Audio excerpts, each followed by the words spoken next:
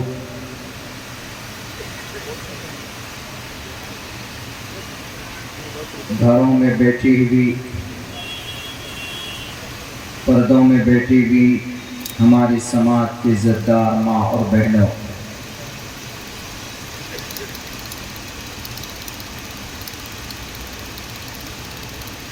آج 15 اگست بڑی خوشی کے ساتھ ہم لوگ جھنڈا پھہراتے ہیں۔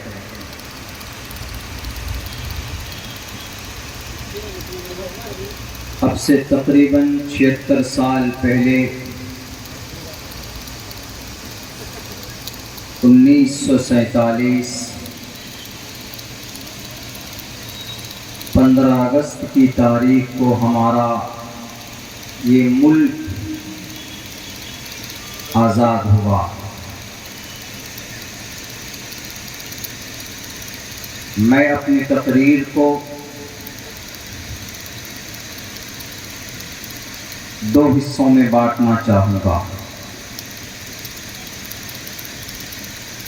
12 بجے تک 15 اگست کی تاریخ رہے گی، اس کے بعد پھر 16 اگست تاریخ بدل جائے۔ اس وقت تک انشاءاللہ 15 اگست کے تعلق سے، آزادی کے تعلق سے، ہسٹری، اتہاس کے تعلق سے میں بات کرنے کی کوشش کروں گا۔ اس کے بعد میں نے آپ لوگوں کے سامنے کچھ اشلوک، 2 منتر میں نے شریمد بھگوت گیتا ادارا سرو ایویتے جانی تاتمیو میمتم اور ایک بہونام جنم نامنتے گیانوان مام پرپدیگیتے واسودیوا سرومیتی سمہاتما سدرلبھا۔ اس کا کیا مطلب ہے؟ قرآن و حدیث کی روشنی میں ہم سمجھنے کی کوشش کریں گے۔ اس کے بعد کچھ غلط فہمی ہے ہمارے قرآن اور ہماری شریعت، مذہب اسلام کے بارے میں کچھ لوگوں کو دنیا کے اندر، اس کے تعلق سے بھی ہم نے اشلوک منتر یجروید کا میں نے پڑھا ہے آپ لوگوں کے سامنے۔ جہاں جہاں قرآن و شریعت پر اعتراض ہے لوگوں کو، اس اعتراض اور اس غلط فہمی کو سمجھنے کی کوشش کریں گے۔ یہ 2 حصوں میں ہماری آج بات ہوگی۔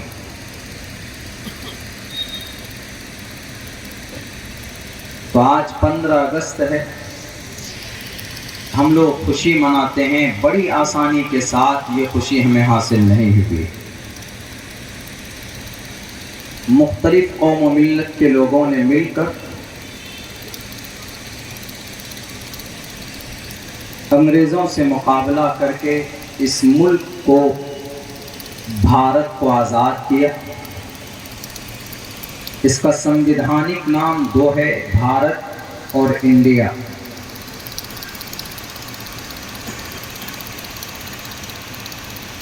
تقریباً 346 سال تک انگریز اس کا ناپاک قدم ہمارے اس ملک میں رہا۔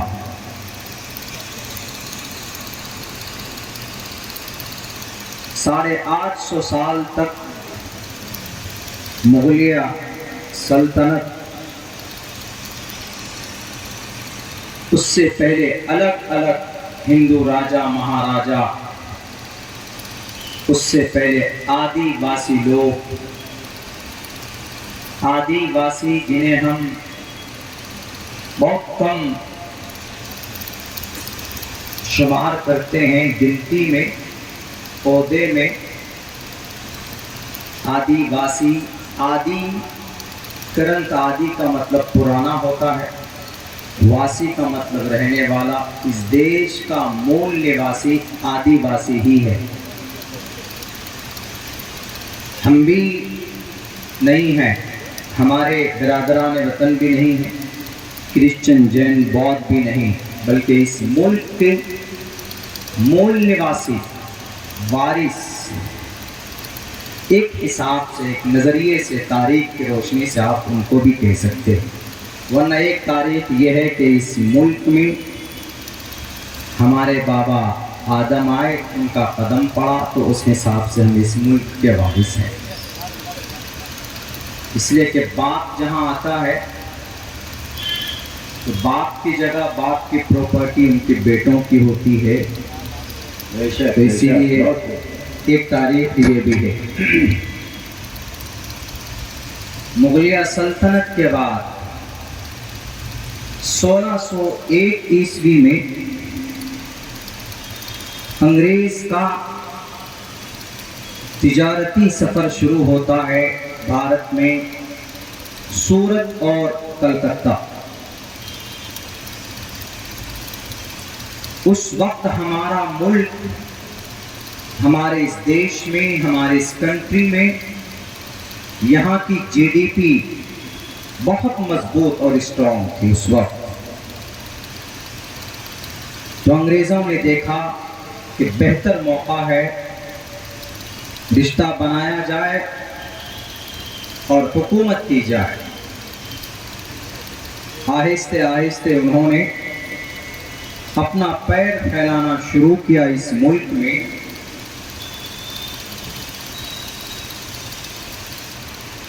تو اپنی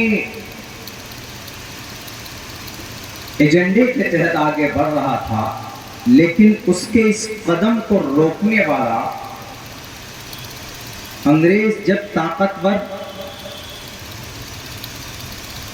اس نے جماعت بنا لی، تو سب سے پہلی لڑائی ہم لوگ تو یہ جانتے ہیں کہ آزادی کی لڑائی 1857 سے شروع ہوئی ہے، شاملی کے میدان، تھانہ بھون، مظفر نگر سے۔ ایسا نہیں ہے، اس کو کاٹنے کی کوشش کی جا رہی ہے۔ پہلی جنگ، پہلی لڑائی انگریز سے نواب سراج الدولہ کے نانا علی وردی خان نے شروع کی تھی 1754 میں۔ مرشد آباد بنگال کے رہنے والے وہاں کے راجا تھے۔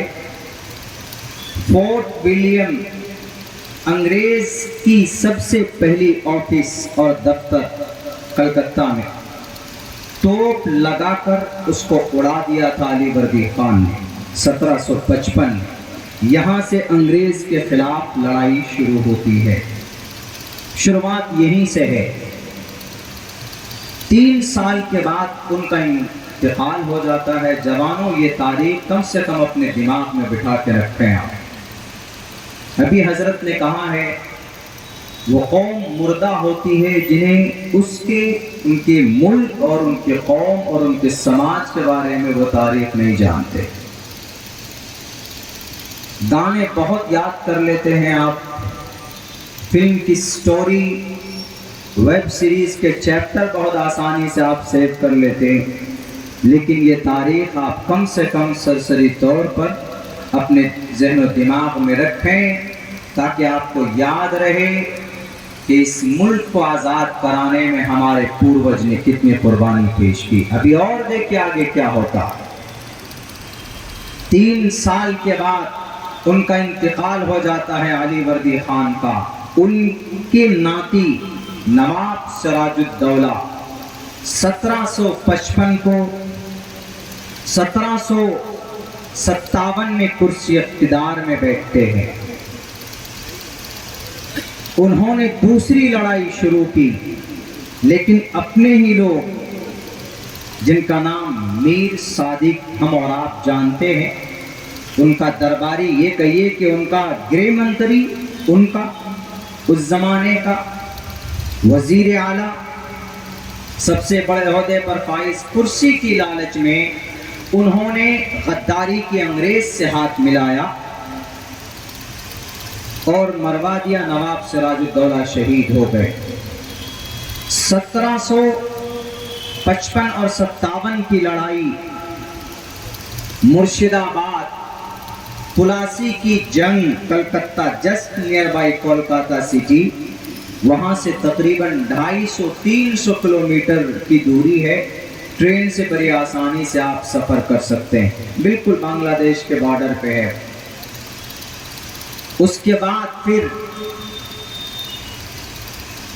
لڑائی، انگریز سے جنگ، خاموش نہیں ہوئے ہمارے پوروج. مولانا شریعت اللہ میدان میں آئے. ان کے بعد پھر ایک بہت بڑے جانباز سپاہی حیدر علی میسور کے سامنے آئے، لیکن ان سے زیادہ ان کے بیٹے، جن کا نام ہم لوگ تاریخ کی کتابوں میں پڑھتے ہیں، سنتے ہیں، بہت کوشش کی. نواب سراج الدولہ کے بعد یہ 2 بڑے پتھر انگریز کو دکھتے تھے. ایک سراج الدولہ، ان کو شہید کر دیا گیا. اس کے بعد ایک بہت بڑا روڑا سمجھے قبضہ کرنے کا اس ملک میں رکاوٹ بن کر کھڑے ہو گئے، وہ میسور کے ٹیپو سلطان فتح علی خان. آج کل ان کی تصویر، شکل، ان کی چہرے پہ داڑھی نہیں دکھائی جاتی ہے، لیکن جہاں تک معتبر مستند تاریخ کی کتاب پڑھیں گے تو ان کے اعمال سے یہ پتہ چلتا ہے کہ ٹیپو سلطان مشرع تھے، داڑھی بھی تھی شکل میں، وہ تہجد گزار تھے، 5 وقت پابندی سے نماز پڑھتے تھے. کہا جاتا ہے کہ جس دن وہ شہید کیے گئے، میں گیا ہوں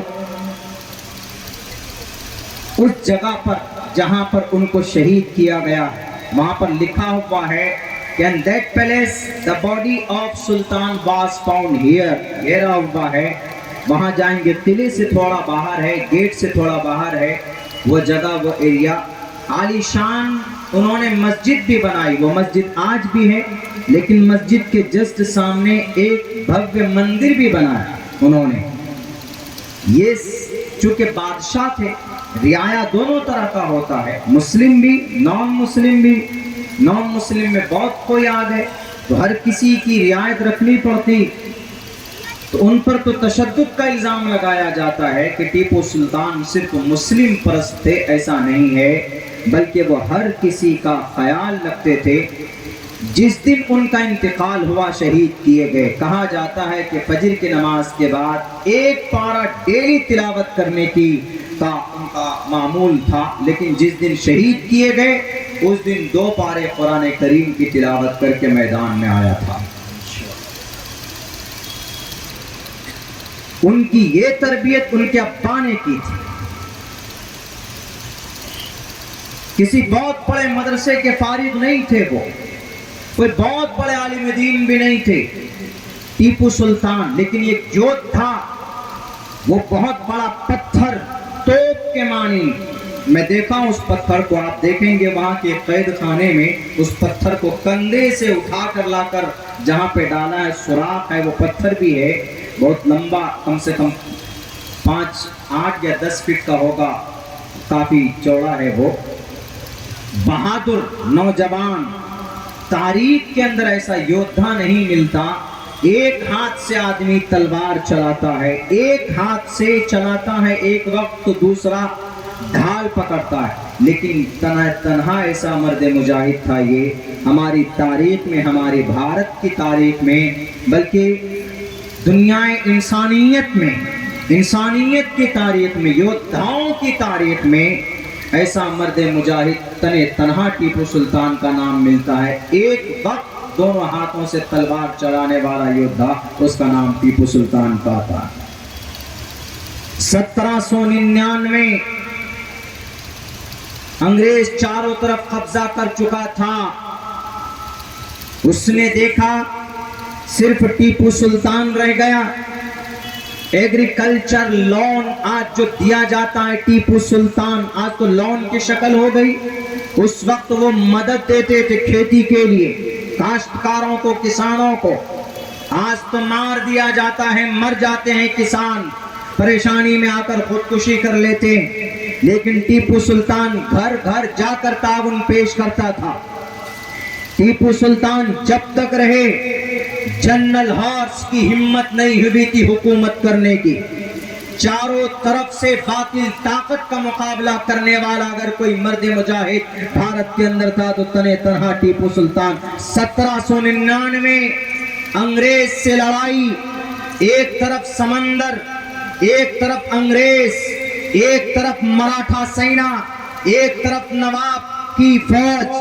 وہ نواب بھی جنہوں نے اپنا ضمیر بیچ کر اپنے انگریز کے سامنے چاپلوسی کرتے تھے, انہوں نے بھی کہا کہ ہم ٹیپو سلطان کو منا لیں گے. نہیں مانے گا, ہم بھی مقابلہ کریں گے. اے انگریز, ہمارے خدا آپ جو کہیں گے ہم وہ کرنے کے لیے تیار. میرے بھائیوں, ٹیپو سلطان کے سامنے میں جب بات آئی کہ نواب صاحب بھی سرنڈر کر چکے, انہوں نے کہا کہ نواب صاحب اپنے آقا کو, اپنے ڈپلیکیٹ خدا کو بتا دو کہ ٹیپو سلطان ایک مسلمان ہے اور ایک مسلمان ہونے کے ساتھ ساتھ اپنے اس ملک کا ایک وفادار بھارتی ہے. میں اپنے ایمان کی بھی حفاظت کروں گا, اپنے اس باڈی سے, اپنے اس عقیدے سے اور اپنے ہاتھوں سے, تلوار سے اس ملک کی حفاظت کروں گا. پوری دنیا مل کر بھی اگر مجھے اپنے موقف سے ہٹانا چاہے تو نہیں ہٹا سکتی. جاؤ اپنے خدا کو کہہ دینا. جنرل ہارس کو یہ بات کہی گئی. اس نے سوچا کہ ہم ٹیپو سلطان کا وسائل سے, وسیلوں سے, کسی بھی ہتھیار سے مقابلہ نہیں کر سکتے, اس لیے کہ مرد مجاہد, اللہ کا بندہ, سچا بھارتی اور ایک سچا مسلمان میدان کارزار میں کھڑا تھا. تو انگریز نے خریدا کس کو؟ اس کے چاپلوس, اس کے ایک وزیر کو, اس کے ایک وزیر اعلیٰ کو جن کا نام میر جعفر تھا. سودا کیا, انگریز کے ہاتھوں اپنے ایمان کو بیچ دیا. دروازے سے باہر نکلے, اندر سے جا کر دروازہ بند کر دیا جاتا ہے. ٹیپو سلطان شہید کر دیے جاتے ہیں. ان کے لاش پر کھڑے ہو کر کہا تھا جنرل ہارس نے کہ آج سے یہ ملک, یہ بھارت ہمارا ہے. آج سے ہم نے اس دیش کے شیر کو قتل کر دیا. وہ ٹیپو سلطان شہید ہو گئے, اپنے خون کو پانی کی طرح بہایا اس دیش کی آزادی کے لیے. معاملہ ٹھنڈا ہو گیا. 1799 میں ٹیپو سلطان شہید ہو گئے, چاروں طرف انگریز قابض ہو گئے. اب کیا ہوگا؟ اس وقت ہمارے علماء اب میدان میں آئے.